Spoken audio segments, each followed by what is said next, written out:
DJ सुमन Malangia Madhubani. DJ सुमन। अभी आप सुन रहे हैं सुमन मलंगिया एंटरटेनमेंट के माध्यम से। Mix by DJ Kanchan Raj Muzaffarpur. मिले ले गेल छलिए अपना लवर से, अपना लवर से रे, अपना लवर से। कुछो ने के लिए कोरोना के डर से, कोरोना के डर से रे, वायरस के डर से। सरदे हमरा देखू जइल गेले रे, बिना चुमा देने माल हमर चइल गेले रे, बिना चुमा देने माल हमर चइल गेले रे, बिना चुमा देने माल हमर चइल गेले रे। बेटी के बार केना मिलिए रे, केना मिलिए अब केना हमरा रे रे रे। आबै छै याद हमरा राति के रे, केना कहियो बात उ राति के रे। रे बुढ़बा कते काने छै रे, 15 अप्रैल के मिल लिया फेरो।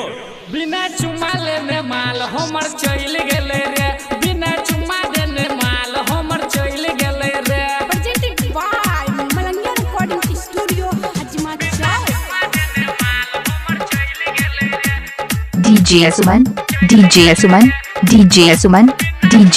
Mix by DJ Kanchan Raj Muzaffar. Mix by Bittu Malangiya. मिले ले बहुते दिन से करे छलिए जतारा, करे छलिए जतारा रे, करे छलिए जतारा। भेले ने कुछ कोरोना बले खतरा, चिंता से दे हमर गइल गेले रे, बिना चुमा देले माल हमर चइल गेले रे, बिना चुमा देने जान हमर चइल गेले रे, बिना चुमा लेने माल हमर चइल गेले रे। Presented by Malangiya recording studio Hajma Chowk. DJ Suman. Mix by DJ Kanchan Raj Muzaffar. Mix by Bittu Malangiya. Bittu Malangiya Raman करे छलै माना, करे छलै माना रे, करे छलै माना। मिले ले नहीं जोरे दीपक दीवाना,